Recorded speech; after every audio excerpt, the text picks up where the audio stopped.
Vamos a avanzar con la clase, ¿no?, de hoy.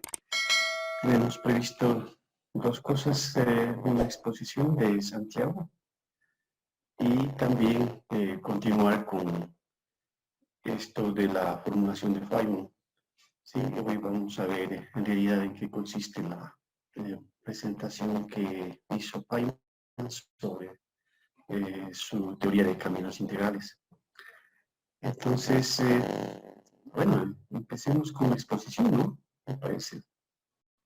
Bueno, yo les voy a hablar sobre la formulación de Dirac, que es básicamente, o sea, la, la ecuación de Dirac se puede escribir de esta manera, en notación covariante es de esta manera. Lo interesante de todo esto es que Dirac fue uno de los coinventores de la mecánica cuántica. También a través de esta formulación se plantea el comienzo de la teoría cuántica de campos y su ecuación revela que el spin también es una consecuencia de la relatividad especial. Entonces, primero vamos a ver cómo se obtiene la ecuación de Dirac. Y entonces, para eso, para cuando Dirac quiere plantear su ecuación, ya se había resuelto, o sea, se había planteado la ecuación de Klein-Gordon, que tenía dos problemas principales, ¿no? Los de la energía negativa y más allá de que sea una energía negativa, el problema es que era una energía no acotada, lo que significa que, o sea, porque los físicos en esa época tenían, el átomo de hidrógeno tiene energías negativas, ¿no? Pero esas energías son acotadas. El problema con estas energías era que no tenían un límite y se iban hasta menos infinito, básicamente. Y el otro problema es que las densidades de probabilidad eran negativas, ¿no? Entonces, básicamente, la ecuación de Klein-Gordon se resuelve al discretizar esta ecuación, la ecuación 4. Entonces, como vemos, la ecuación 4 es una ecuación de la forma que está en 5, ¿no? X cuadrado más y cuadrado. Entonces, la idea de que Dirac planteó era linealizar la ecuación, lo que significa que quería encontrar una manera de que esta raíz se pueda expresar como un término de ax más by. Entonces, para eso, Dirac básicamente hay como una historia de todo, de todos los intentos que tuvo Dirac, ¿no? Para realizar esta ecuación. Entonces, el primer intento fue así en el espacio, o sea, en el espacio de los reales. En el espacio de los reales no encontró ningún resultado.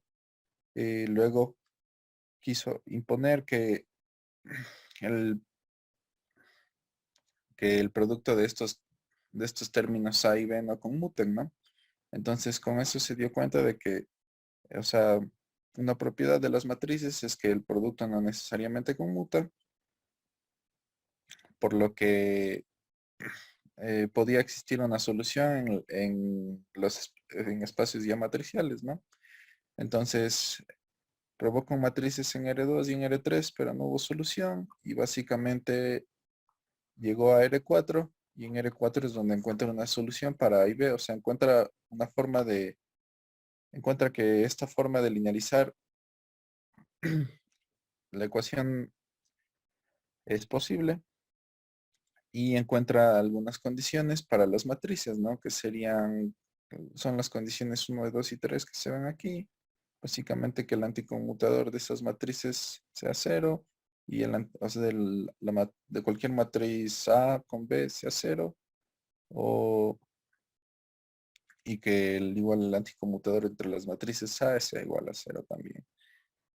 Entonces, con esto, como vemos, como la solución es un espacio de 4 dimensiones, lo raro de esto es que la función de onda se convierte en un vector, ¿no? O sea, ya deja de ser una función escalar y se convierte en un vector. Entonces, este toma el nombre del espinor de Dirac y básicamente con la solución encuentra que una manera de representar ya las matrices que había encontrado Dirac es de esta manera, ¿no? O sea, estas son matrices por bloques, B tiene que ser una matriz de 4x4 y estas son matrices por bloques de 2x2. Aquí donde sigma es el sigma J es cualquier matriz de Pauli, ¿no? Dependiendo de la componente que se esté utilizando. ¿Dónde estás? Entonces, planteada la ecuación, como para 3 dimensiones, se escribiría de esta manera, ¿no? O sea, tenemos ya discretizando la ecuación, tenemos A punto, básicamente el momento, el operador momento, en más este MB. Esta ecuación está en, ah, en el sistema natural de unidades, ¿no? Donde C y H barra vale 1. Entonces, como vemos, tenemos si a la ecuación 10 le conjugamos, la tenemos de esta manera. Y después, si le multiplico, o sea, si realizamos la operación que está aquí, básicamente vamos a tener la suma de derivadas, o sea, vamos a tener el producto de las derivadas, que es, o sea, vamos a tener esta expresión de aquí cuando sumemos lo que nos da una ecuación de continuidad, ¿no? Donde se ve que la densidad de probabilidad toma esta forma y la densidad igual de la corriente de probabilidad toma esta forma. Eh, entonces la ecuación de Dirac básicamente ya resuelve el problema de las densidades de probabilidad negativas porque como vemos eh, todos los términos de la densidad son positivos y por tanto son mayores que cero, ¿no? Eh, Se puede introducir la notación de covariante de Dirac solo multiplicando a la ecuación anterior, a la ecuación 10, por la matriz B. Y si definimos las matrices gamma de esta manera, podríamos básicamente pasar este término al otro lado y, y tener ya esta notación, ¿no? Que es tal vez la notación más usual en estas ecuaciones. Entonces, bueno, básicamente si expresamos las matrices de Dirac para el caso de una dimensión, se obtiene de esta manera, se escriben de esta manera y básicamente así podríamos obtener un operador de la forma de 20, donde aquí podríamos ya, tenemos una matriz y lo que nos interesa es saber los valores propios de la energía, ¿no? Entonces, resolviendo esos valores propios, se obtiene un valor propio de energía positiva, al cual están asociados dos vectores propios,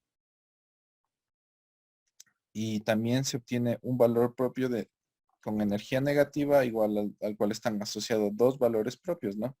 Entonces, cuando Dirac intenta solucionar esto, piensa que también la linealización de la ecuación va a resolver el problema de las energías negativas, pero las energías negativas, o sea, siguen apareciendo en su ecuación, ¿no?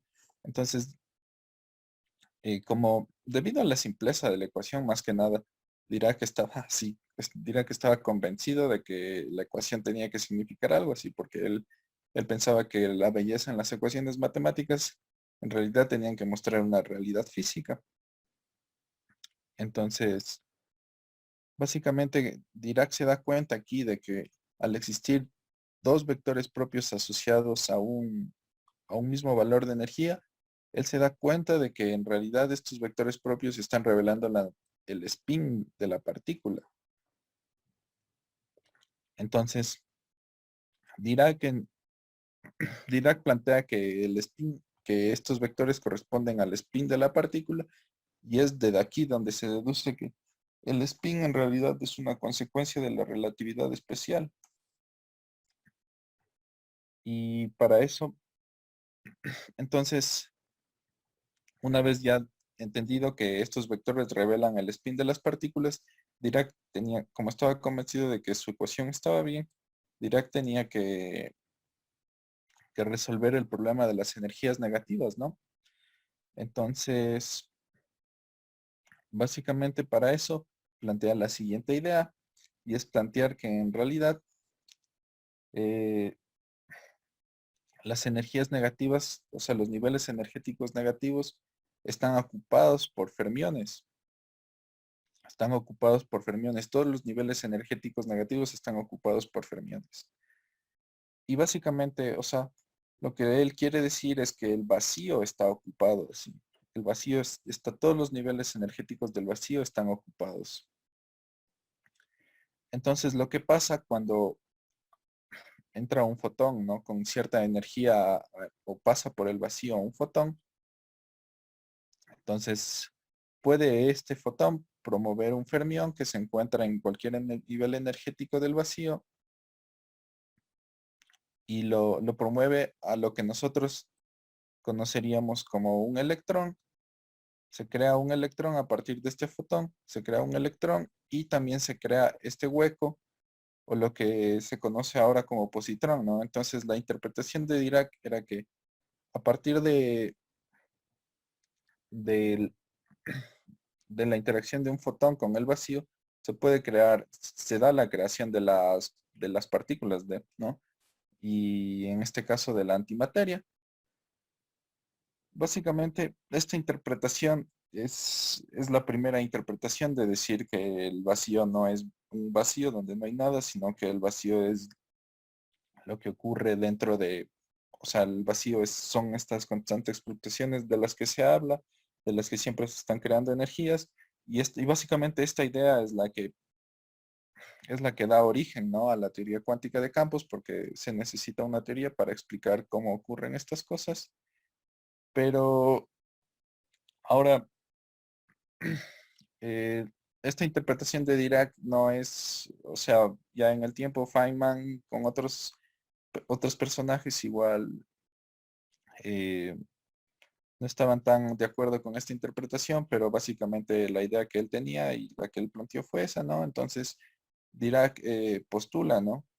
Que Dirac postula la existencia de este positrón y básicamente me parece que 10 años después de lo que Dirac postula esta idea, es posible detectar experimentalmente el positrón y por eso Dirac gana un premio Nobel.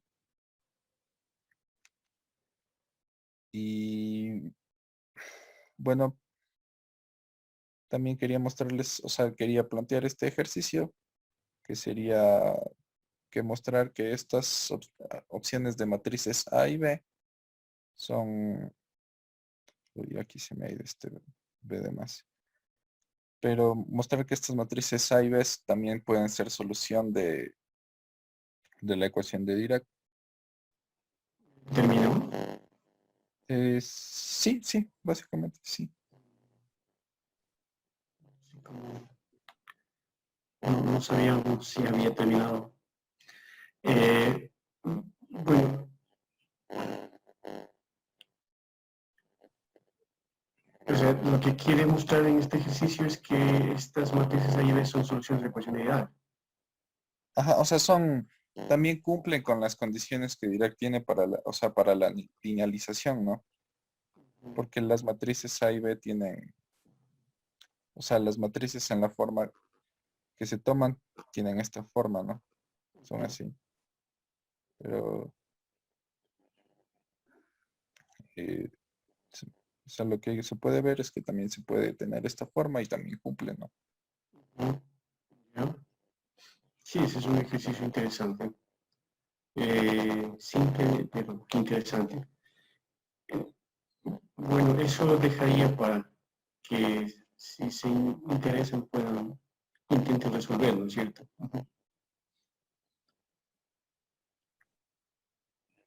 Bien, entonces, sí, está bien. La idea de aquí es mostrar una formulación que sea, eh, que vaya más allá de la formulación de Klein-Gordon por los problemas que esta formulación presentaba, ¿no? Entonces, básicamente, lo que se quiere es presentar una formulación lineal, ¿sí?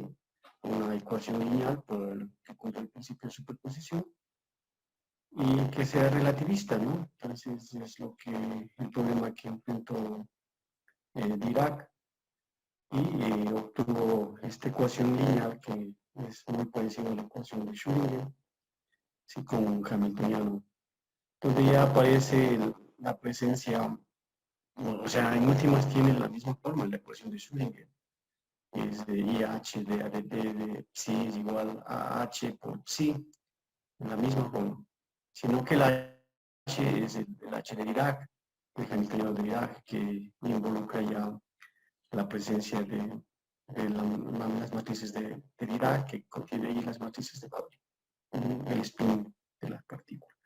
Entonces, en definitiva, las soluciones de esta ecuación de Dirac, que es tipo Schrödinger, no son escalares, ¿no? Las funciones ya son con 4 componentes, son los llamados espinores, o biespinores de Dirac, más precisamente se les conoce así, como los biespinores de Dirac. Tienen 4 componentes, entonces 2 componentes representan a las partículas de energía positiva, con spin arriba y spin abajo, y las otras 2 a las antipartículas con energía negativa, igual con spin arriba y con spin abajo. Entonces esta formulación corresponde a las partículas de spin en medio. Sería interesante ver una formulación de Dirac. Bueno, antes de eso, en esto ya, con esta formulación se elimina también el problema de densidades de probabilidad negativos, si las densidades de probabilidad son positivas, y se interpreta así a las energías negativas, como acabo de mencionar. Sería bueno preguntarse si es que existe una formulación de Dirac para partículas de spin de orden superior, ¿sí? Spin 1, spin 0, ¿sí? Entonces sería interesante revisar eso. Bueno, pero en principio esta formulación es para partículas de spin medio. Bien, sí, esa es una buena pregunta. Si es que existen unas, bueno, yo sé que hay para partículas de orden superior, entonces habría que interesarse por ver si es que, cómo es la formulación para partículas de orden superior, la formulación de Dirac. Bueno, no sé si tienen alguna pregunta. ¿No? Bien, entonces vamos a continuar. Hacemos, a ver, un poco veamos la Micrófono. programación también. ¿Sí? Eh, Su micrófono está con este problema o sea, del ruido. Del ruido. Ajá. Entonces van a tener que esperar un rato ahí y hacemos la solución de este problema. Yo no sé por qué pasa con esta máquina eso. Voy a reiniciar, ¿sí? Por favor. Ujú.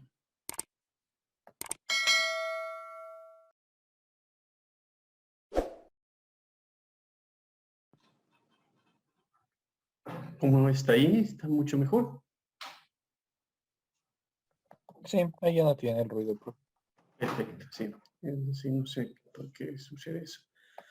Bueno, entonces yo les decía que está bien la presentación que se hizo. Esto muestra una teoría para partículas de spin medio y queda ahí la interrogante de cómo sería una formulación de Dirac para partículas con spin de orden superior o spin cero, ¿no? Entonces, esa sería una inquietud que les dejo a ustedes. Si se interesan, podrían investigar al respecto. Bueno, incluso se puede hacer un trabajo de titulación al respecto. Bueno, entonces pasamos a la formulación de integrales de camino de Feynman. Sí, ahora queremos avanzar un poco más. Y en ese sentido, déjenme ir hacia la pizarra. Nosotros habíamos visto que se puede definir, bueno, en realidad, dos cosas que quiero resaltar de lo que habíamos revisado. La una es que esta formulación se tiene que mostrar, vamos a hacer eso un poco más adelante. Es equivalente a la formulación de Schrödinger, ¿no? Entonces, empieza, ¿no?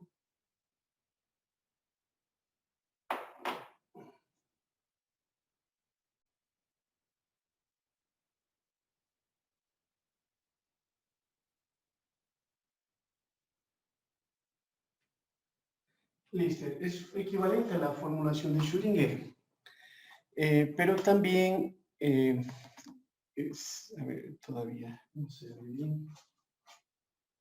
Un poquito. Ahí. Bueno, ahí está.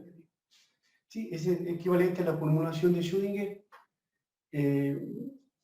Bueno, y también esta formulación de integrales de camino de Feynman está basada en lo que ya habíamos introducido en los propagadores, ¿sí? Entonces tendríamos la formulación de Feynman, ¿sí?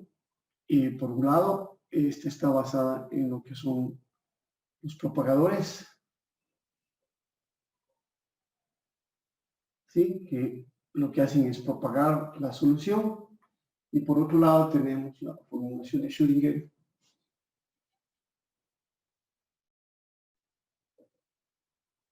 ¿sí? Que está basada en las funciones de onda, en los operadores en últimas, ¿no? Las funciones de onda, los operadores, ¿sí? Entonces, las dos son equivalentes. Eso hay que mostrar, que son equivalentes.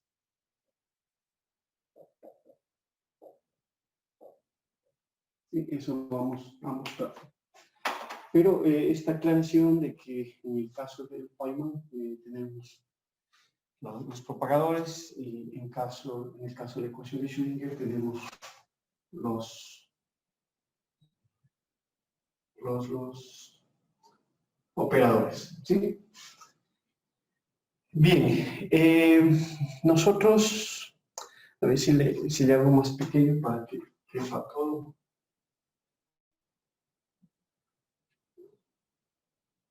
Ahí, ahí está mejor.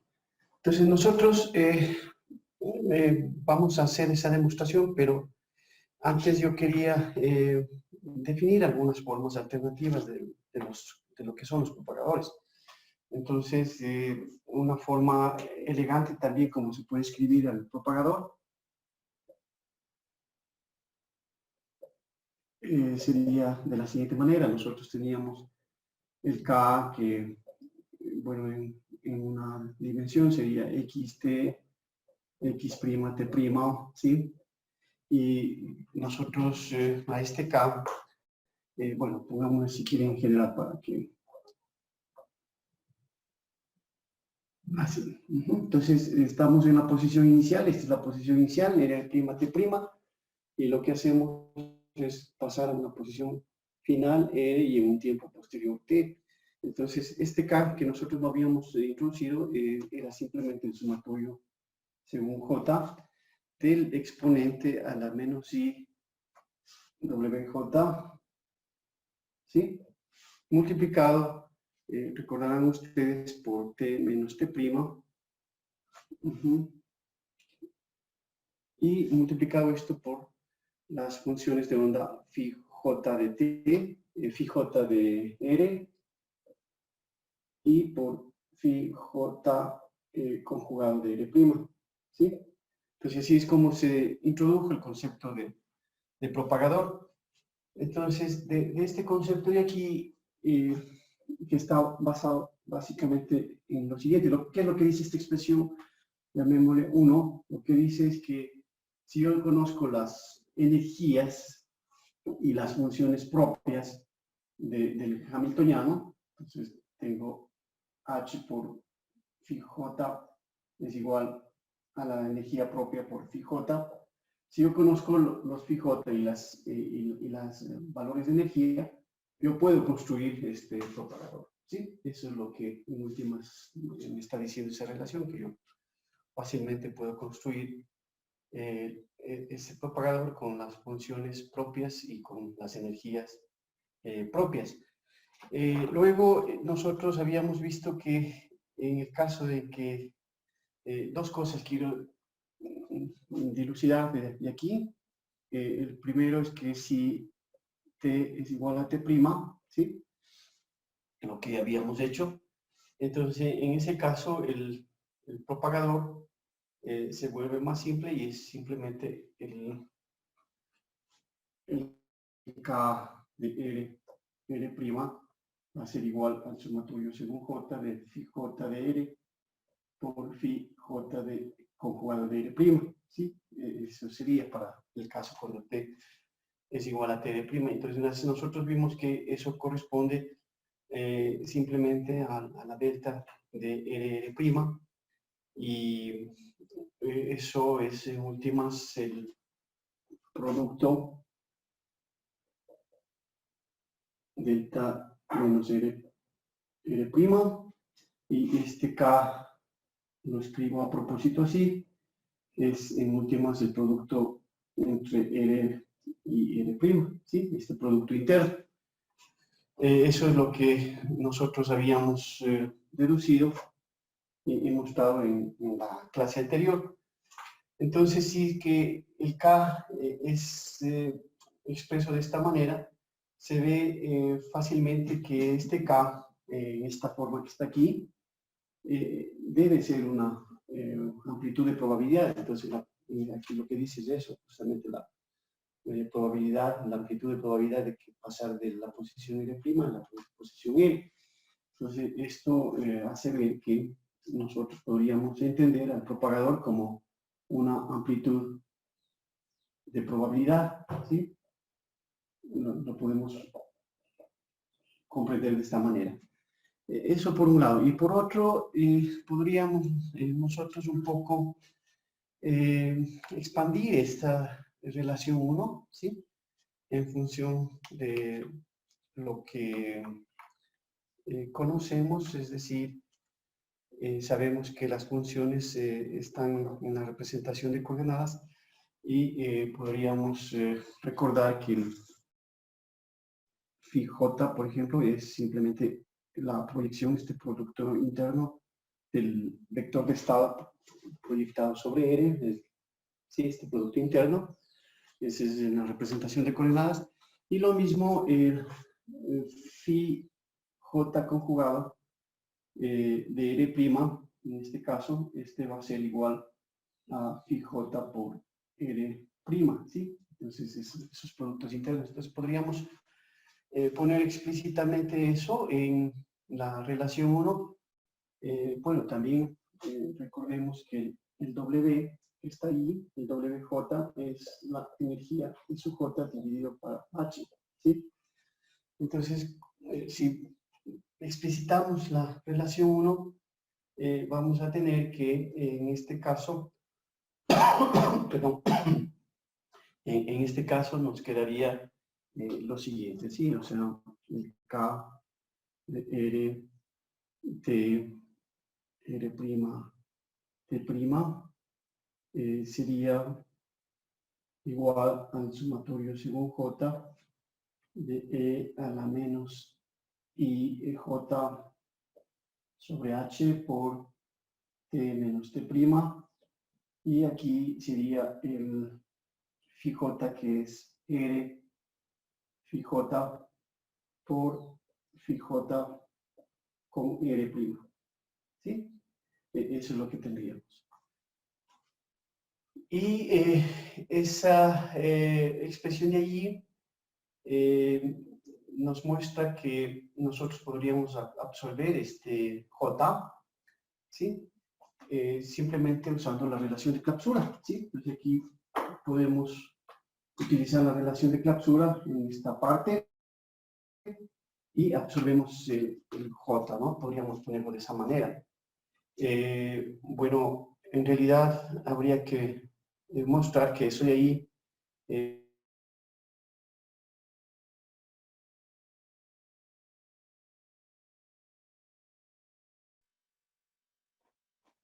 Bueno, tengo un problema, se fue el internet, esperemos un par de minutos. Están reiniciando ahora, esperemos que funcione. ¿Me escuchan ahí, verdad? Sí, profe. Ya, perfecto. Entonces, a ver si avanzamos por aquí en todo caso hasta que vuelva el internet. Entonces, yo les decía que a la final podemos escribir la última línea que está ahí para el propagador, ¿sí? Donde K se podría expresar de esta manera. Sí, es decir, este exponencial sería el hamiltoniano, ¿sí? Y acá sería E más I, en una parte central se absorbe con una relación de clausura. Entonces, esta forma que está aquí, esta es una forma alternativa de escribir el propagador, la cual es el hamiltoniano del sistema, ¿sí? Esta forma de aquí. Entonces, esta relación, llamémosle 3, ¿sí? Lo que hace es expresar el propagador a través de ese operador exponencial que está ahí en medio. Y si ustedes recuerdan este operador que está aquí, este operador es el operador de evolución temporal, ¿sí? El operador de evolución.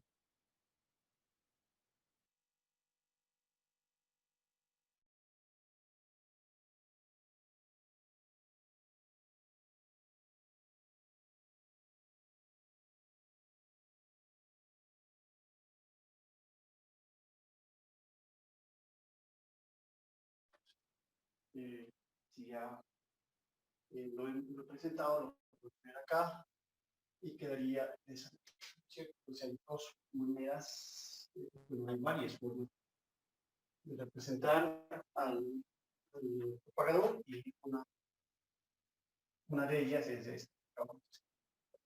Entonces yo podría poner el propagador como el producto, es una forma elegante en realidad de escribir este propagador como un exponente a la menos i h sobre h por t menos t' por r'. Sí, bueno, vamos a escribir un poco más abajo.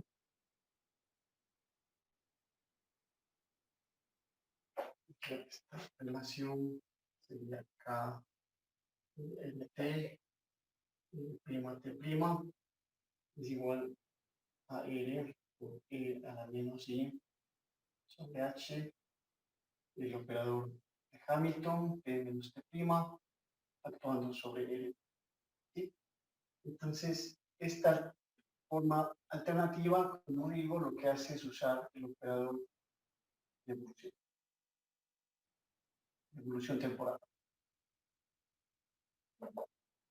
que es ese exponente a la menos IH por H. ¿Sí?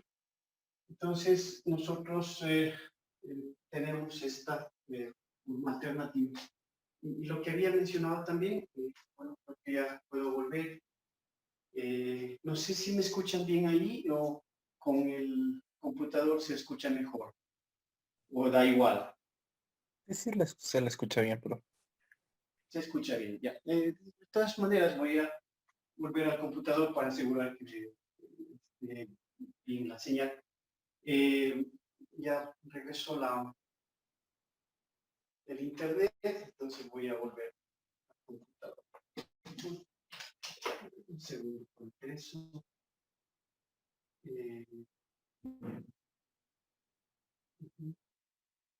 Estoy aquí.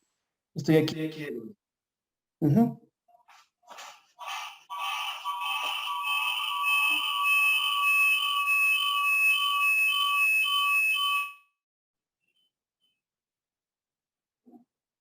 Ya.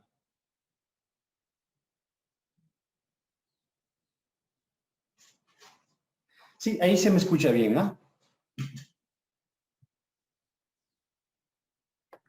sí. Sí, perfecto. Entonces estamos como antes. Entonces yo les decía que este es el operador de evolución en esta forma y lo que habíamos indicado también hace un momento que este operador K de R, T, R'. T' es una amplitud de probabilidad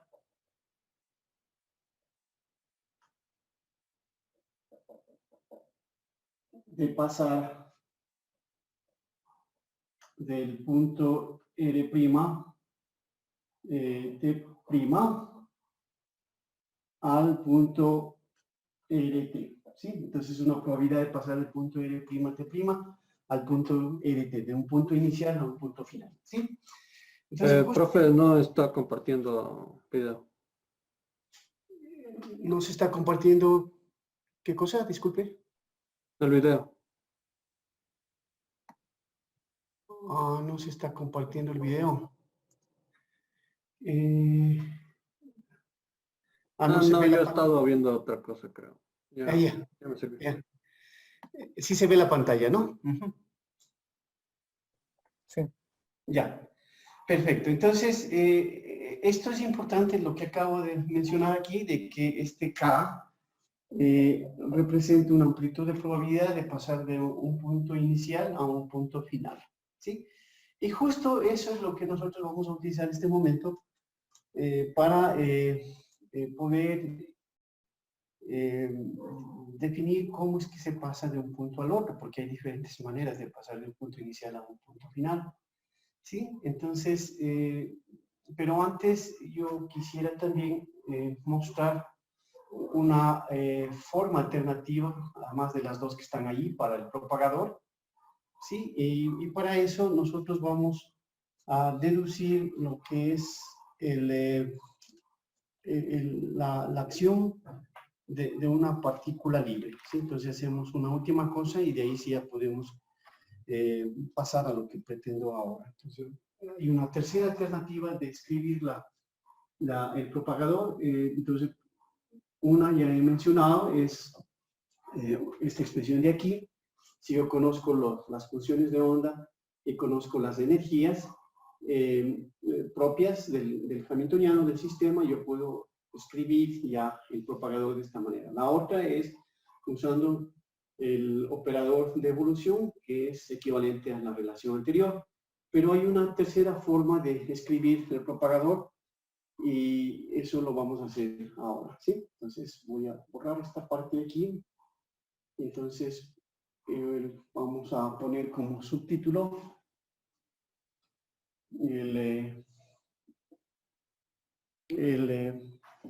la acción de una partícula libre.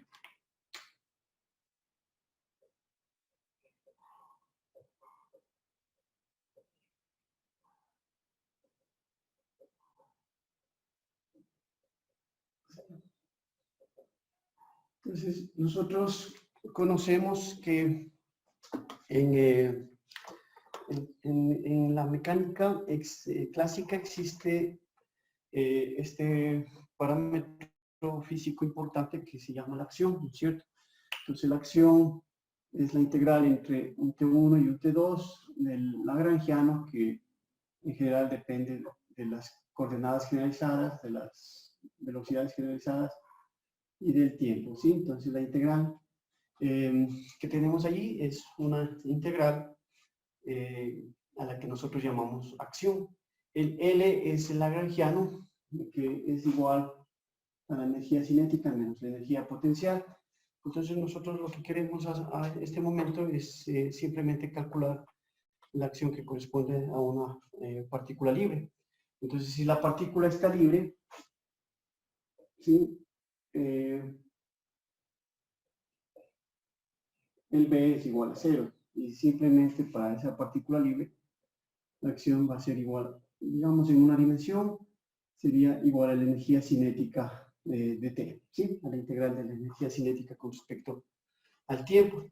Entonces, en una dimensión, la energía cinética es igual a un medio de mx punto cuadrado. Entonces, lo que queremos es calcular justo eso, un medio de mx punto cuadrado con respecto a T, ¿sí?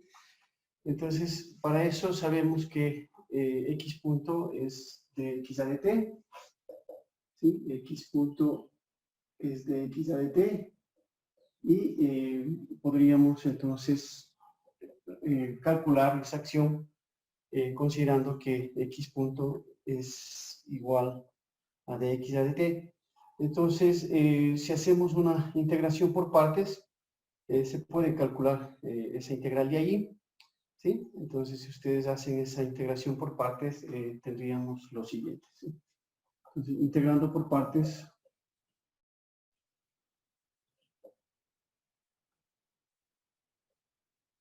obtenemos que la acción S que estamos tratando de calcular es igual a m sobre 2 multiplicado por x punto al cuadrado por t evaluado en t1 y t2 y menos la integral entre t1 y t2 de 2 de x2 puntos de t. ¿Sí? Esa sería la integración por partes que nosotros podemos realizar. Entonces, si ustedes, bueno, en este caso, como es una partícula libre, entonces este término de aquí desaparece, ¿sí? Y simplemente la acción nos queda a m sobre 2 por x punto al cuadrado t evaluado entre t1 y t2, ¿sí? Y ese resultado de ahí lo podemos poner en una forma discreta y escribir simplemente que esa acción es igual a un medio de m por x2 menos x1 al cuadrado sobre t2 menos t1. ¿Sí? Entonces, el resultado es ese, que la acción de una partícula libre corresponde a este resultado que acabo de mostrar. Eso es porque x punto se puede, x punto es la velocidad, esta es la velocidad y esto es en últimas espacio sobre tiempo. ¿Sí? Entonces yo puedo poner de esa manera espacio al cuadrado sobre tiempo al cuadrado y con este tiempo se anula y por eso me queda solo una potencia para t. Entonces la acción está escrita de esa manera y si nosotros comparamos el resultado que ya teníamos para el propagador de una partícula libre, entonces podríamos ver que el propagador se puede escribir en función de la acción. Entonces el propagador de una partícula libre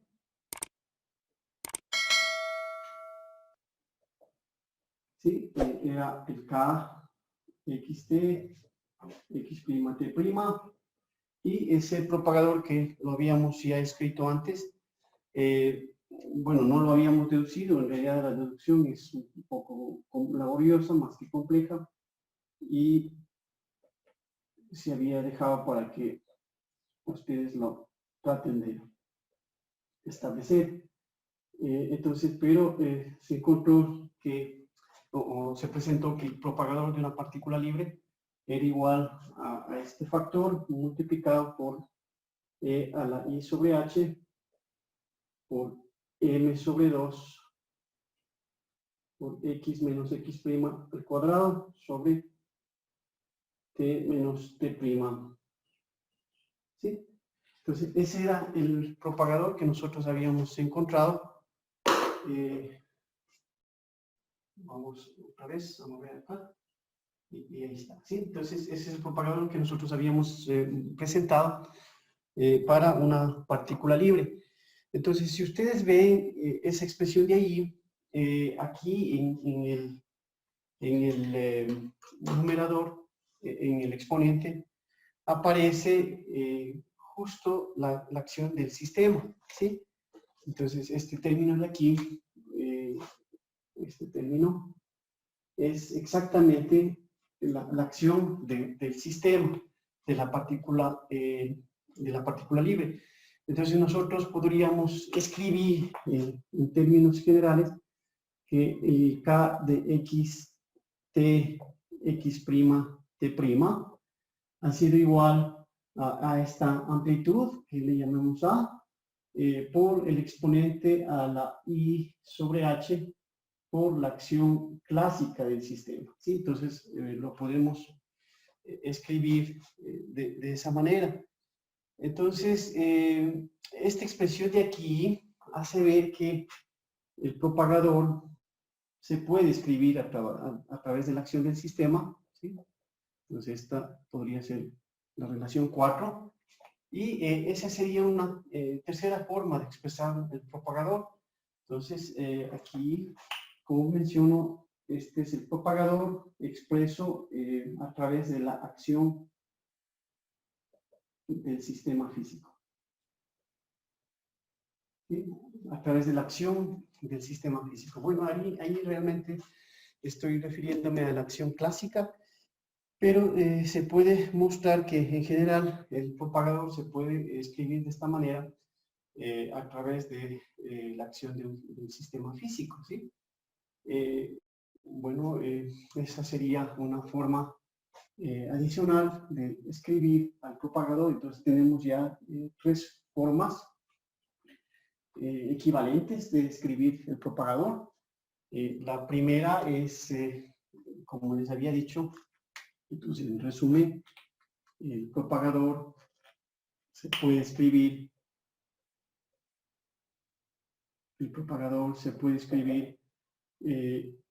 pongámosle así, como a través de las funciones y las energías propias.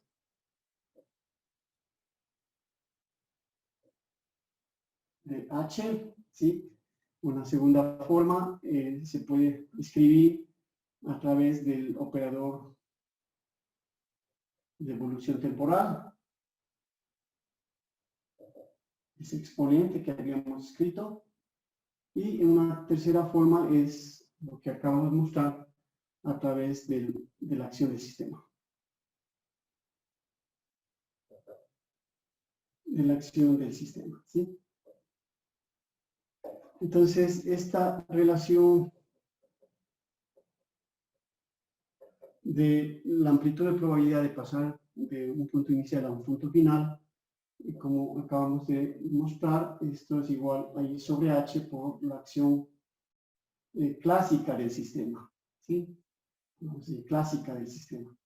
Entonces, esta es una forma bastante interesante, una forma alternativa, y bueno, en realidad esa forma de expresar el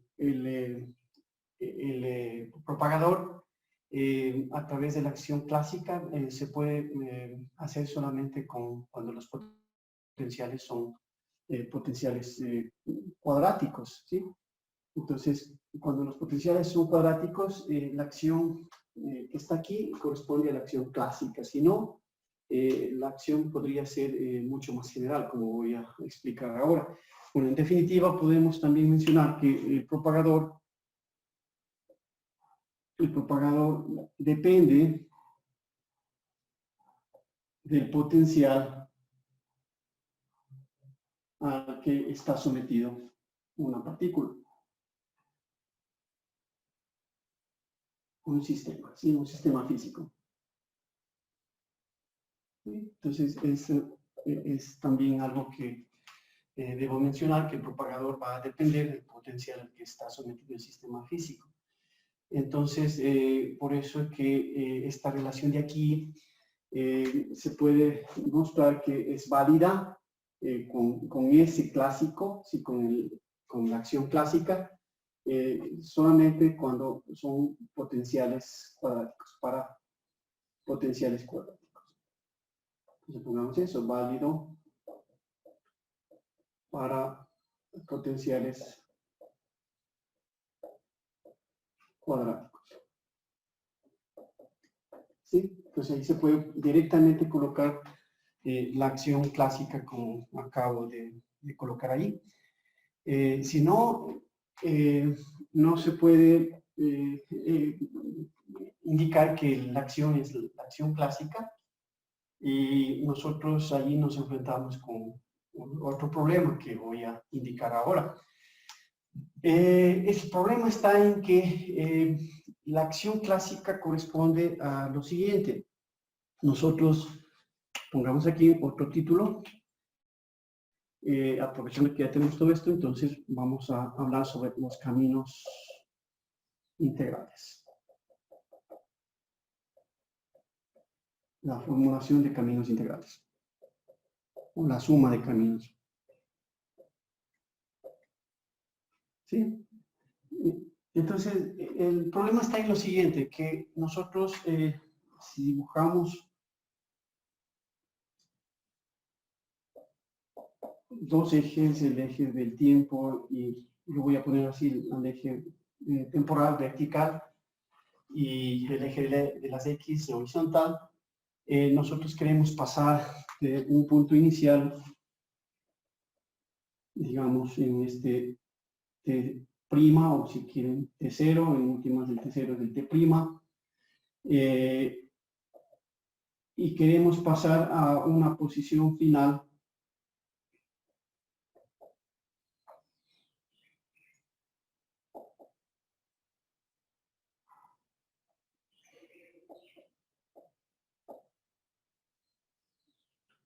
aquí tendríamos el X0, que sería el X'.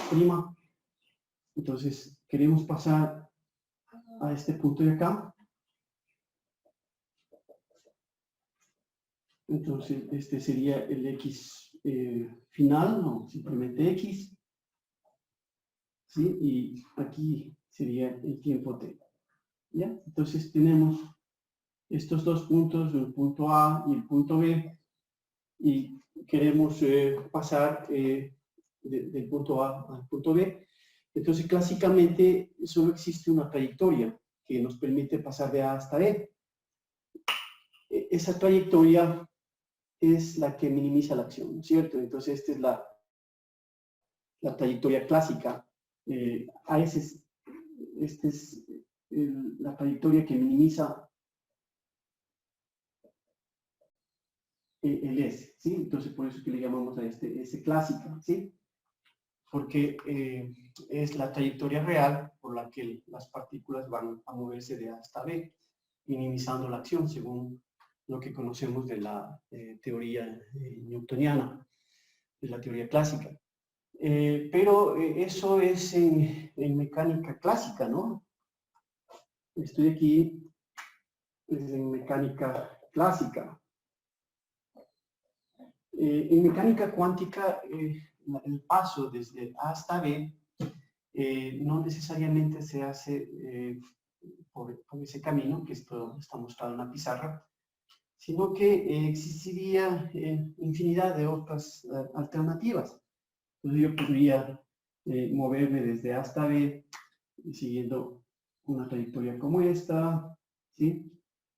Podría irme al infinito, al menos infinito, volver, una trayectoria como esta. En fin, hay muchísimas trayectorias y todas estas van a contribuir al propagador, ¿sí? Entonces, el propagador que nosotros tenemos en la expresión 4, en realidad es mucho más general y deberíamos simplemente retirar esto de aquí y dejar de esa forma un A por un exponente a la IH por S, ¿sí? Entonces, a la acción del sistema no solo contribuye la trayectoria esta que está aquí, esta clásica, sino también todas las otras trayectorias posibles, ¿sí?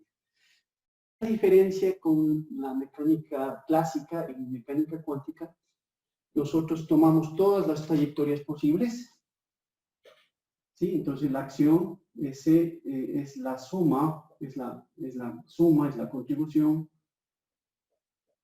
de todos los caminos. De todos los caminos. ¿sí? Eso es lo que sucede en mecánica cuántica, ¿sí? De la infinidad de caminos que nosotros podamos establecer para pasar de A hasta B.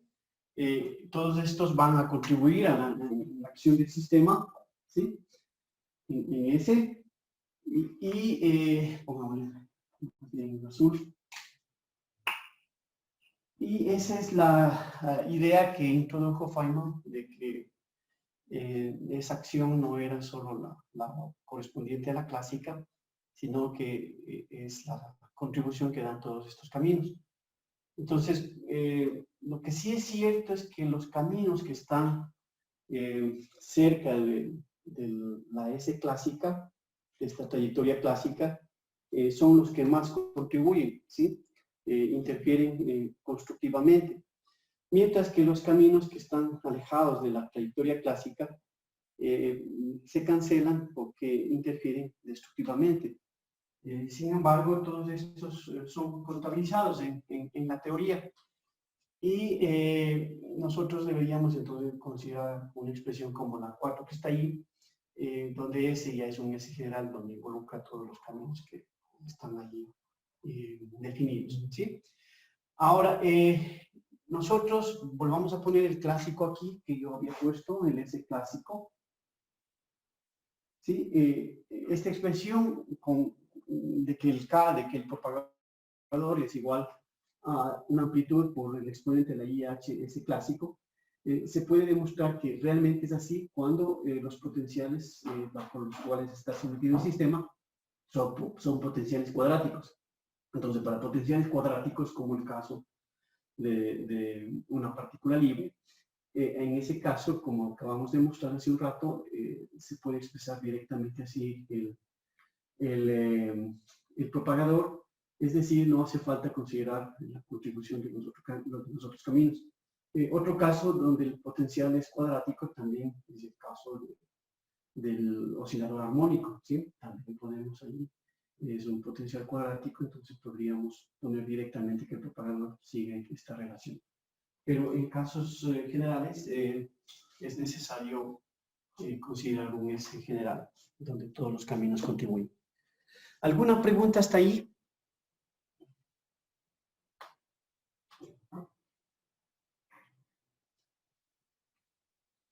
¿No hay preguntas? ¿Está claro, más o menos? Sí, profe. Ya, perfecto, ¿sí? Entonces, una primera cosa es esta, la que acabo de decir, ¿no? De que hay varios caminos que podemos seguir para ir de A hasta B. Hay este camino que minimiza, que es la acción clásica, el que minimiza la trayectoria que minimiza la acción clásica. Todos estos caminos deben ser considerados en esta formulación cuántica. Y vamos con el segundo aspecto, ¿sí? O sea, todo esto vamos a ponerlo matemáticamente, pero necesito que ustedes estén claros en lo que voy a hacer.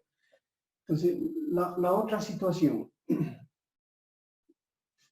Voy a volver a dibujar este diagrama por conveniencia. En lo que voy a explicar, coloco nuevamente el eje X en el eje horizontal y el vertical el eje del tiempo, ¿sí?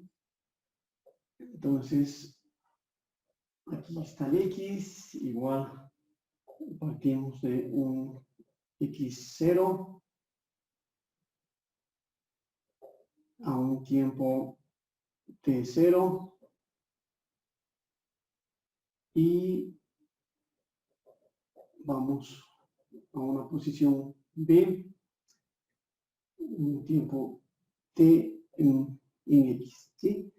Entonces, ya sabemos que hay varios caminos que podemos seguir para llegar desde A hasta B, pero también en uno de los caminos nosotros podemos discretizar el camino y considerar que este trayecto, uno de los caminos, se lo hace atroz, ¿sí? Se lo hace atroz, ¿sí?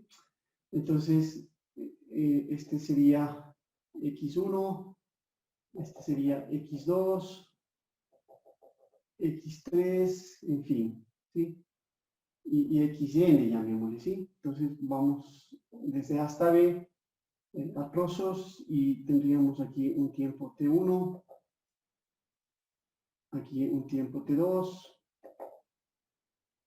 y en fin un tiempo Tn al final, ¿sí? Entonces nosotros lo que vamos a hacer es dividir el tiempo en tiempos iguales, ¿sí? Y eso corresponde a trocitos de la trayectoria desde A hasta B, ¿sí? Tomamos una de las trayectorias, dividimos en tiempos iguales y bueno, y eso corresponde a posiciones, digamos, posiciones pequeñas, pequeños trayectos desde A hasta B. Entonces, pequeños trayectos como este es un pequeño trayecto, acá otro pequeño trayecto, en fin, ¿sí? Entonces, dividimos en tiempos iguales. Entonces, esta diferencia de tiempos le llamemos epsilon, ¿sí? Y este epsilon va a ser igual simplemente a el t en B menos el tiempo en A dividido para n, ¿no es cierto? Como dividimos en n partes, entonces estos tiempos iguales sería simplemente este segmento de aquí, que es el tiempo en B menos el tiempo en A dividido para n. Así que podríamos poner simplemente que el xn, ¿sí? Va a ser igual al x0 más un epsilon, ¿no es cierto? ¿Sí? Más un epsilon, ¿sí? Perdón, el tiempo tn, ¿sí? Va a ser igual al tiempo t0 más un epsilon, ¿sí? Entonces partimos de aquí, del t0, sumamos un epsilon, tenemos el tiempo t1, sumamos otro epsilon, tenemos el tiempo t2, entonces podemos simplemente poner de esta manera que los tiempos sucesivos se van a expresar de esta forma, ¿no? Como t0 más epsilon por n. Así tenemos los diferentes tiempos. Y podemos calcular para esos tiempos el xn, que sería en cada uno de estos tiempos, ¿sí? Entonces esto me da el x0, el x1, en fin, ¿sí? Los x en los diferentes tiempos. Bueno, entonces la idea en esta parte es que en lugar de considerar todo el trayecto de A hasta B, nosotros podemos considerar pequeños segmentos y en cada uno de esos pequeños segmentos podríamos nosotros calcular el propagador, ¿sí? Entonces yo puedo en últimas hacer lo siguiente, puedo calcular el propagador que va desde A hasta B, ¿sí? El propagador que va desde A hasta B, pongamos en la anotación.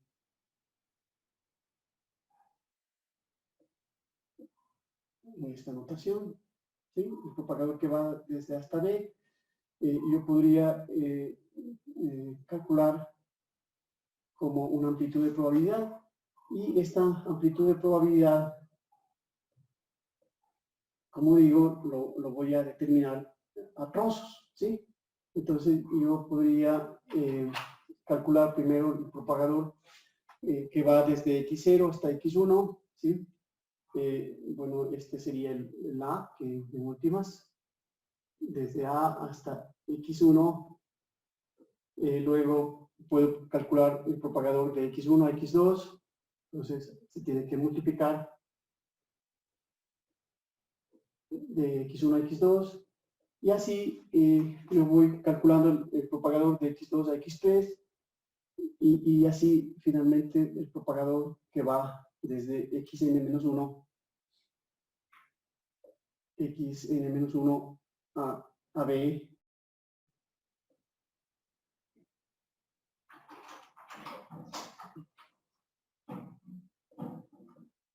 y llegamos entonces al punto B. ¿Sí? Entonces, esta sería la idea que ahora agregamos, ¿sí? De que yo puedo calcular este propagador a trozos y lo que debo hacer es, en últimas, es eso, calcular el propagador en cada uno de estos pequeños pedazos y luego multiplicar todos estos propagadores para encontrar el propagador total. ¿Sí? Esa sería la segunda idea que estaría inmersa en esta formulación de caminos integrales. La primera que habíamos mencionado, que podemos seguir diferentes trayectorias. Entonces, si yo sigo diferentes trayectorias, voy a tener un propagador para la trayectoria 1, para ir desde A hasta B. Tengo el propagador por la trayectoria 2, para ir desde A hasta B. Y, en fin, yo puedo encontrar el propagador total, que va a ser igual al sumatorio de los propagadores para ir desde A hasta B. ¿Sí? Entonces, esta primera idea que está aquí es el de irnos por las diferentes trayectorias y yo encuentro los propagadores de esas diferentes trayectorias y lo que hago es sumar esas contribuciones para encontrar el propagador total. Aquí, en esta segunda idea que está aquí, es encontrar el propagador de una trayectoria, ¿sí? La trayectoria késima, ¿sí? Y lo que hacemos es lo mismo, simplemente que aquí lo que hacemos es calcular ese propagador a trozos. Entonces, en lugar de calcular todo el propagador desde A hasta B, simplemente la trayectoria lo dividimos en tiempos iguales y calculamos el propagador en cada uno de estos trozos y el propagador de toda la trayectoria es el producto de esos propagadores de cada uno de los trozos, ¿sí? Entonces, esas dos ideas se las tienen que unir y ahí nosotros podemos obtener ya el propagador total, que es lo que nosotros queremos, ¿sí? Entonces, eso lo vamos a hacer ahora en unos minutos después de hacer un pequeño receso. Pero antes, no sé si ustedes están claros en esas dos ideas que acabo de mencionar, que tenemos que formalizar, y justo eso es lo que hace la formulación de caminos integrales de Feynman, ¿sí?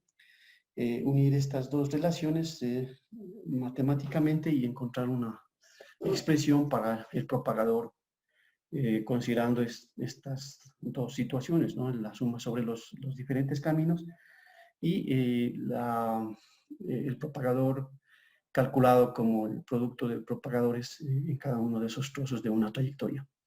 ¿Alguna pregunta hasta ahí?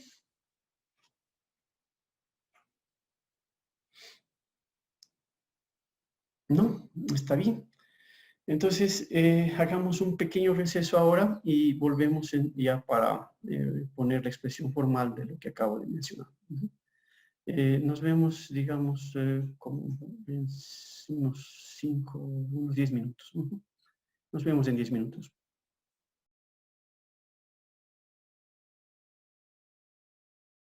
Bien, entonces veamos cómo formalizamos esto, cómo encontramos una expresión explícita para el cálculo del propagador, considerando estas dos cosas, ¿no? De que la acción ahora tiene la contribución de todos los caminos posibles, ¿sí? Para ir de A hasta B, ¿sí? Ya no solo la acción clásica, ya no solo la trayectoria que minimiza la acción, sino todos los demás que sean posibles de construir.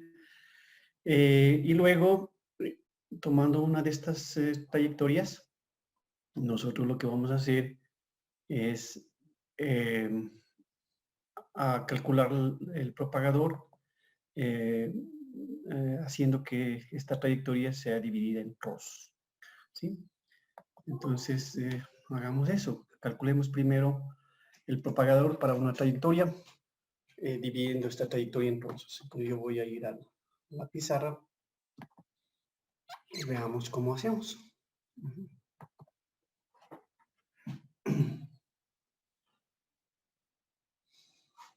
Voy a borrar todo esto, ¿no? Otra vez dibujar.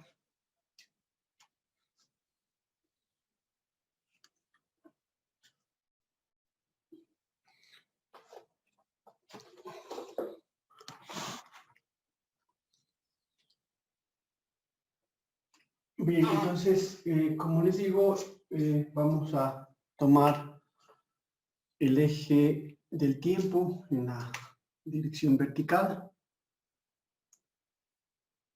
y en X horizontal. Entonces, vamos a partir de una posición X0, o sea, en la posición que nosotros llamamos X', le llamamos X0, y un tiempo inicial T' o simplemente T0. ¿Sí? Entonces aquí está el punto A y nos movemos a un punto B en X o simplemente XN y en T, TN, un punto final, ¿sí? Un punto inicial, un punto final. Entonces el eje del tiempo lo dividimos en segmentos iguales.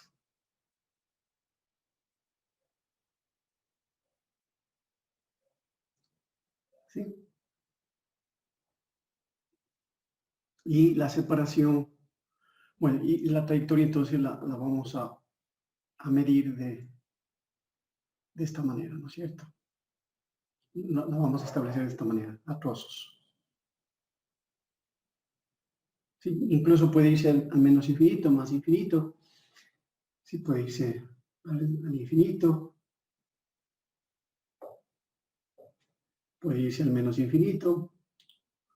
Y regresa, ¿no? Bueno, una trayectoria como esta. Entonces, este sería el tiempo T1, el tiempo T2, la posición X1, la posición X2, y en fin. Entonces, la separación le llamamos epsilon, ¿sí? Entonces, epsilon en últimas va a ser igual a T en B menos T en A sobre N, el número de divisiones que hagamos en el eje del tiempo. ¿Sí? Entonces, cada uno de los tiempos sucesivos, el Tn va a ser igual al tiempo inicial más N veces epsilon. ¿Sí? Así calculamos, ¿no? Entonces, cuando N es igual a 0, vale T0, cuando N es igual a 1, vale T0 más epsilon, y el último sería cuando N minúscula es igual a N mayúscula. ¿Sí? Bien, ahora nosotros debemos definir la acción del sistema y con esto el propagador para esta trayectoria. Entonces, para esto, como vamos a discretizar, ya que está discretizado aquí, entonces también tenemos que discretizar la acción. Y para eso vamos a usar esta relación que existe entre integrales y series. ¿Sí? Entonces yo puedo aproximar una integral con una serie, ¿sí? Entonces digamos la integral de A hasta B de f de x. Esto yo simplemente puedo aproximar con una serie de la siguiente manera. Un epsilon, la sumatoria desde n igual a 0 hasta n, ¿sí? De f evaluado en xn, de este f evaluado en xn, ¿sí? Entonces, esa sería la aproximación que se debe, o se puede hacer entre una integral y una serie. ¿Sí? Entonces, la integral lo puedo poner de esa manera, como el epsilon es el tiempo, multiplicado por el sumatorio desde n igual a 0 hasta n de f de xn, ¿sí? Entonces, en nuestro caso, tendríamos exactamente lo mismo, porque vamos a tener una integral que es la integral debido a la acción, ¿no es cierto? Entonces, nosotros tendríamos, al calcular la acción de todo el sistema, ahora sí lo haríamos para cualquier partícula, es decir, sometida a un potencial. Entonces, la acción es simplemente S, y esta es igual a la integral de T1 a T2 de la energía cinética, que es en una dimensión, digamos, un medio de m al cuadrado, ¿sí?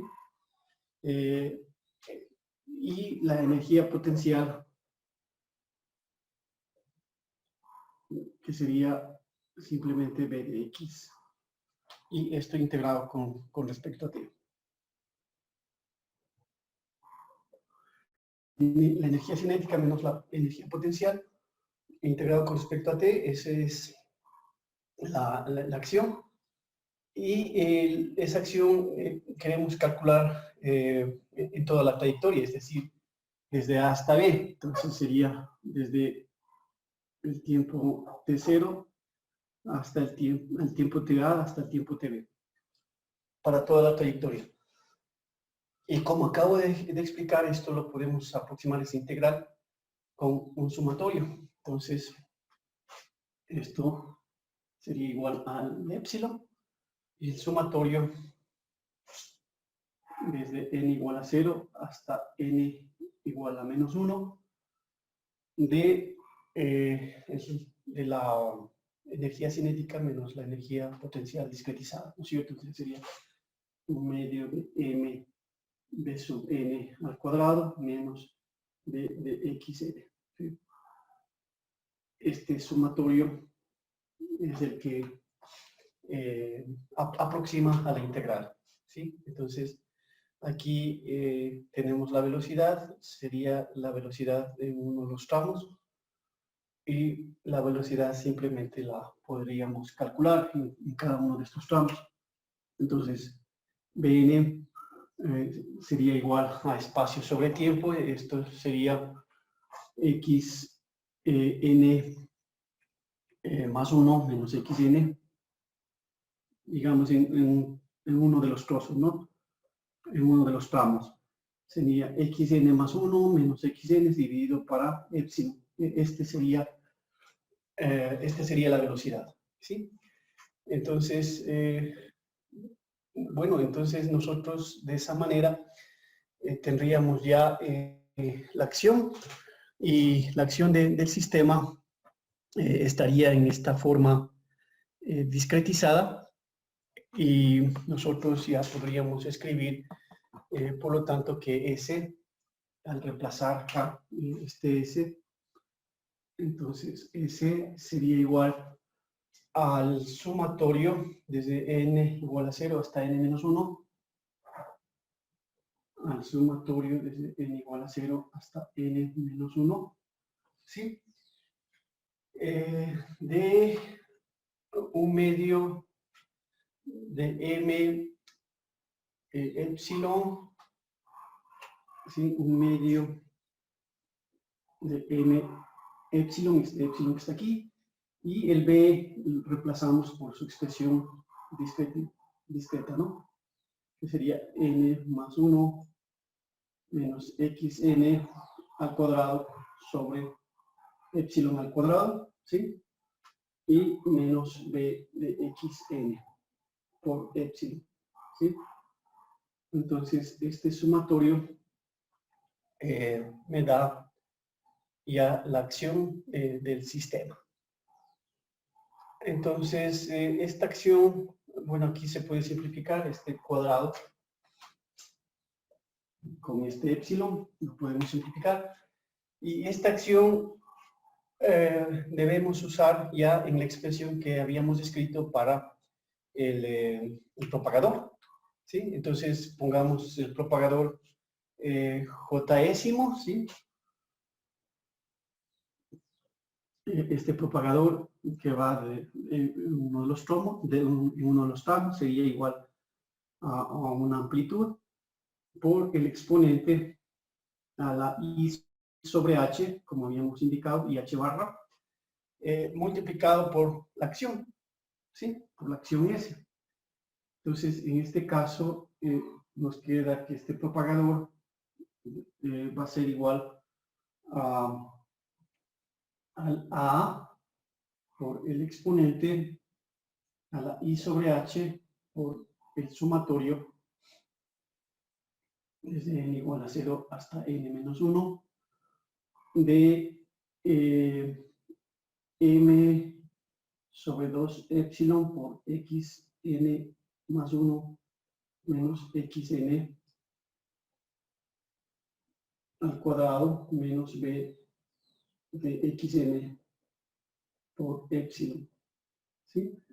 Entonces, esta sería la forma que adquiere nuestro propagador para una de las trayectorias. ¿Sí? Entonces, ahí estamos sumando sobre todos los tramos, ¿sí? Sobre cada uno de los tramos, ¿sí? Podríamos empezar para n igual a 0 y verlo explícitamente. Entonces, quedaría x0, x1 al cuadrado, m sobre 2x, epsilon. Entonces, estamos en este pequeño tramo por b evaluado en x0, ¿sí? El potencial evaluado en este punto. Estamos en este tramo. Y después vamos al siguiente tramo. El tramo n igual a 1 sería x1, x2. Estamos aquí. Y así vamos sumando sobre todos los tramos en esta forma exponencial que nos da el propagador. Entonces, todos esos productos de esos exponentes me da el propagador de todo este camino JS, ¿sí? Entonces, este sería el propagador para un camino.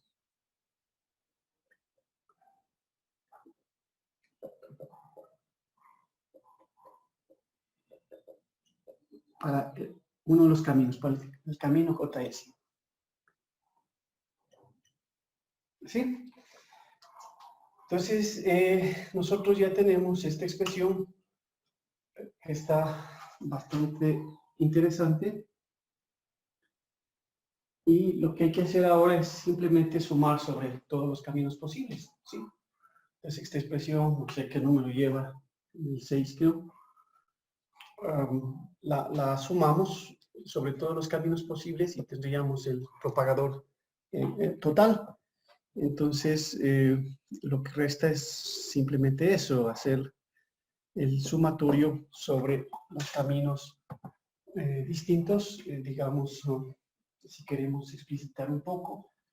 Bueno, esto ya podemos eliminar. Y hemos encontrado el KJ,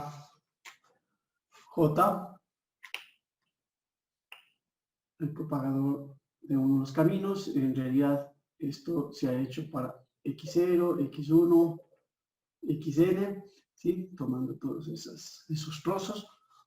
Y podemos esto, entonces, encontrar el K total como el sumatorio de los KJ, ¿sí?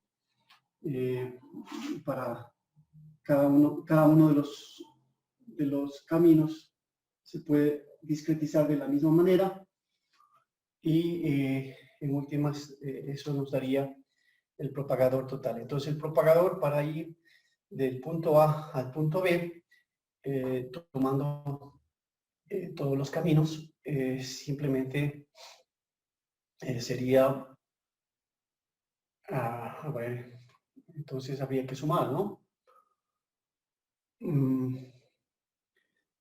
Bueno, el punto A está caracterizado por XA, TA, o lo que nosotros decíamos es el punto A con X', T', el punto inicial. Entonces, el punto B es el XB, TB, o lo que habíamos dicho es el XT, el punto final, ¿sí? Entonces, esos son los dos puntos. Y luego, si hacemos la suma sobre todos los caminos, van a aparecer una infinidad. Bueno, el que, no sé si lo puedo poner aquí, y entonces podríamos escribir K de ir de B hasta A, de A hasta B, va a ser igual a K xt x prima t prima, ¿sí? Y este K en últimas va a ser una amplitud A que va a ser idéntica para todos los caminos. Y luego vamos a tener una integral para x1, una integral para x2, una integral para xn-1, ¿sí? Estas discretizaciones de el exponente a la IH, lo que habíamos escrito acá, por todo ese sumatorio, ¿no es cierto? Entonces, por el exponente a la IH por el sumatorio de n igual a 0 hasta n-1 de m sobre 2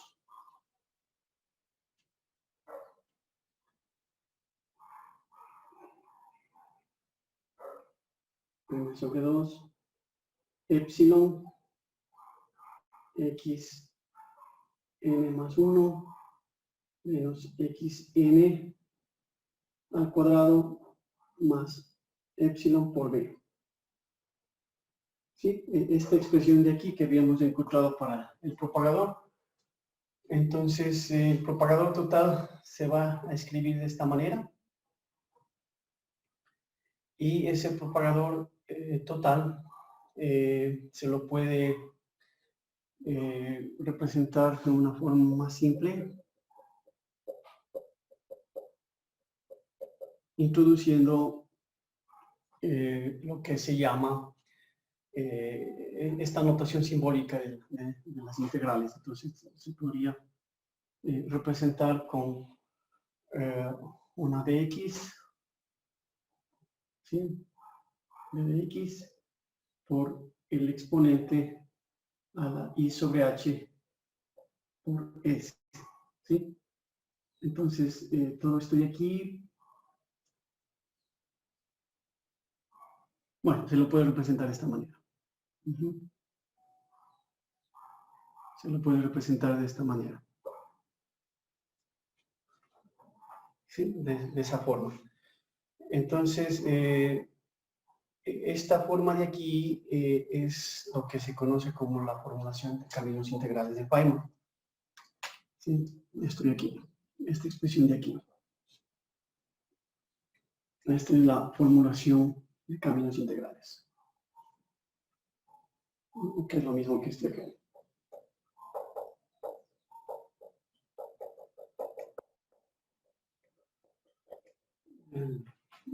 El path integral, caminos integrales.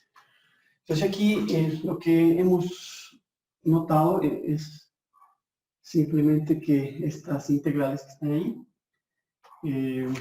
este de dx, este de aquí es este sinnúmero de integrales.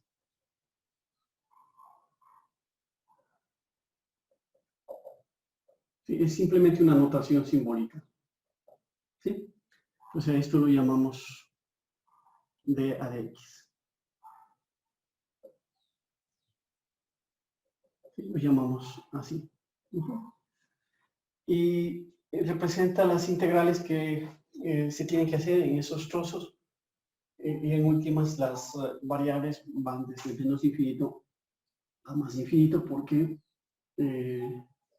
los caminos, como había yo indicado, pueden venir del menos infinito e ir al más infinito. Entonces se puede representar de esta manera.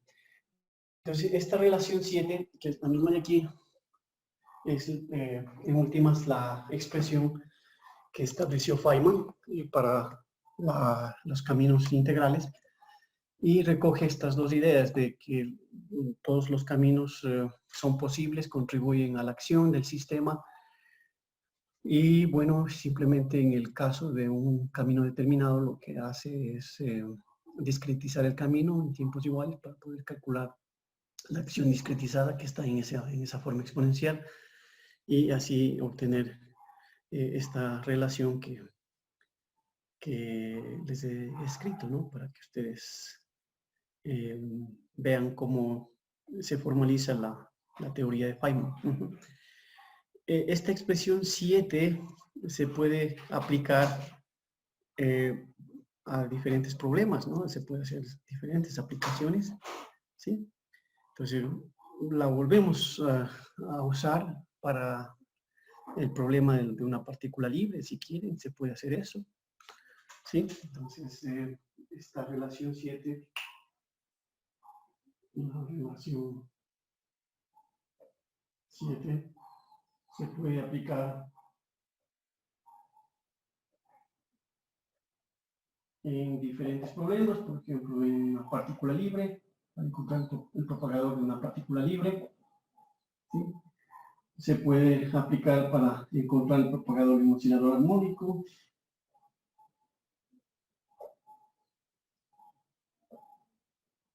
¿sí? En fin, se puede usar para calcular los diferentes propagadores. Entonces, en el caso del propagador de una partícula libre, de un oscilador armónico, como estos son potenciales cuadráticos, entonces ya les dije que esa expresión de allí, la 7, va a reducirse a una forma más simple, donde solamente está presente la acción clásica, ¿sí? Entonces, el cálculo del propagador de la partícula libre o del oscilador armónico usando 7 directamente, es un cálculo no difícil, pero sí largo, requiere de cierto trabajo, pero se puede encontrar. Entonces, bueno, ahí estaba pensando en algo que podríamos hacer. O sea, yo sí quisiera encontrar esos propagadores partiendo de 7, que es la expresión general de caminos integrales de Feynman. Encontrar el propagador del oscilador armónico y encontrar el propagador de una partícula libre. Entonces, es bastante trabajoso, pero se puede, y más que todo ayuda en resolver esos dos problemas, ayuda a esclarecer las ideas que están detrás de la formulación de Feynman, y a entender más a fondo lo que he explicado aquí en clase, ¿no? O entender enteramente lo que he explicado aquí en clase. Entonces, estaba pensando en que ustedes podrían trabajar en estos dos problemas, en encontrar los propagadores de partículas libres y de densidad armónico. Y bueno, eso sería una especie de trabajo, ¿no? Que podría ir en lugar de las exposiciones consultas, si ustedes consideran, o en lugar de alguno de los. Entonces, es un trabajo que podría ir en lugar de alguno de los elementos que estamos usando para evaluar. Pero tiene que ser la deducción formal, partiendo desde 7.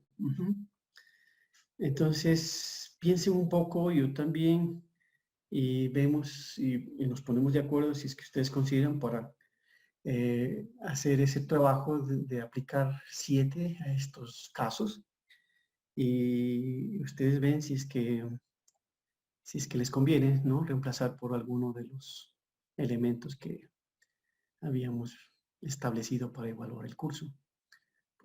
Por ejemplo, como vuelvo a repetir, en reemplazo de la exposición consulta, podría ser. O en reemplazo de, bueno, ¿qué más? No hay nada más. De los deberes no puede ser, porque ahí sí tienen que hacer algunos ejercicios. Del examen peor. Tiene que ser en reemplazo o adicional, si quieren, también podríamos ponerlo como un trabajo adicional y ahí redistribuimos los puntos nada más. Bueno, eso piensen. Pero si se puede hacer ese cálculo, les puedo poner en la siguiente clase las respuestas a las que tienen que llegar desde 7. ¿Preguntas? ¿Alguna consulta? ¿Algo que necesiten que esclarezca? Esa es la formulación de caminos integrales de Feynman.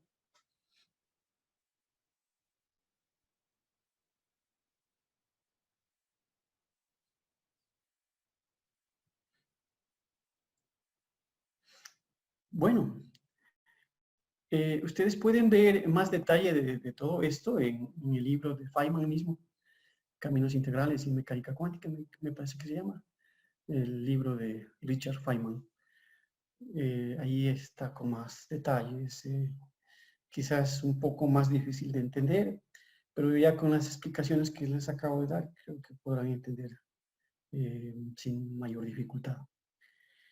Bueno, entonces dejamos ahí, les agradezco muchísimo y no está complejo, ¿no? Está simple, creo, ¿no? Tal como lo presento es bastante simple, pero bueno, ustedes van a revisar y después me cuentan si necesitan alguna aclaración. Muchas gracias y que pasen ustedes muy bien. Un buen día. Hasta mañana, profe. Hasta mañana. Hasta mañana, profe. Hasta mañana.